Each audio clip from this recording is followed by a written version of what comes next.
எண்ணெய், கடுகு, வெந்தயம், வெங்காயம், பச்சை மிளகாய், கருவேப்பிலை இதெல்லாம் போட்டு நல்லா வணக்கிடணும்.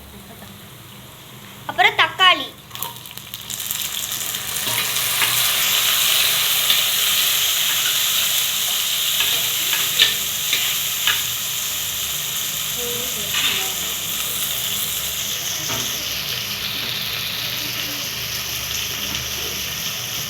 அப்புறம் உப்பு,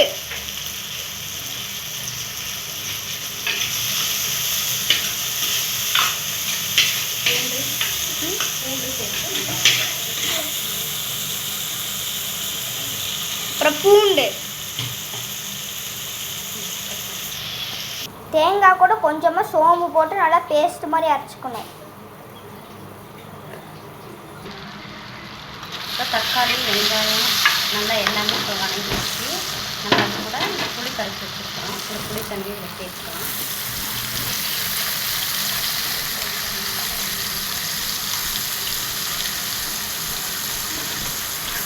நல்லா இந்த புளி தண்ணி சேர்த்தாச்சு. இப்போது தனி மிளகாய் பொடி நான் ஒரு ஸ்பூன் போட்டுருக்கேன். ஒன்று கொஞ்சம் அதிகம் ஒரு ஸ்பூன் போட்டுருக்கேன். அடுத்து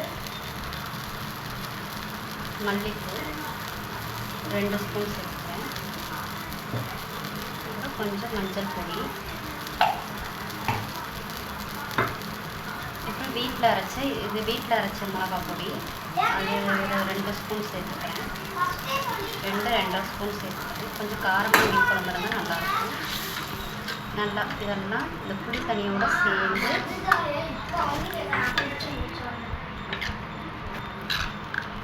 இது நல்லா நல்லா அந்த புளி தண்ணியோடு சேர்ந்து நல்லா கொதி வந்ததுக்கப்புறமா நம்ம இந்த தேங்காவும் சோம்பும் போட்டு அரைச்சி வச்சுருக்கோம். இதை அதில் சேர்க்கணும். இப்போது நல்லா இந்த மாதிரி எண்ணெய் பிரிஞ்சு குழம்பு தனியாக ரெடி ஆகிடுச்சு. இப்போ நம்ம அந்த தேங்காய் சோம்பு போட்டு அரைச்சி வச்சுருக்கோம். இதை அதில் சேர்த்துக்கிறோம். வேணும்னா தண்ணி ஊற்றி எவ்வளோ தண்ணி வேணாலும் இருக்கும். மீன் குழம்பு தண்ணியாக இருந்தால் நல்லாயிருக்கும் சாப்பிட்றதுக்கு. இவ்வளோ தண்ணி நான் ஊற்றிருக்கேன். உப்பு கல் உப்பு போட்டு ஆல்ரெடி சேர்த்துருக்கேன். இந்த உப்பு பார்த்துட்டு அதுக்கப்புறம் வேணும் பாருங்கள். இந்த அளவுக்கு எனக்கு தண்ணியாக இருக்குது. இப்போ இன்னும் கொஞ்சம் கொதி வந்தப்புறம் நம்ம மீனை சேர்த்துக்கலாம்.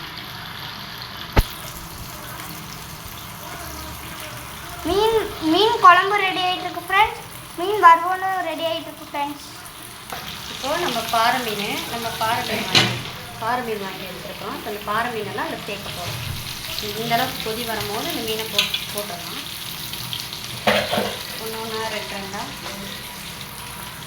இப்போ லைட்டாக ஒரு கலரிட்டு முடிக்கலாம்.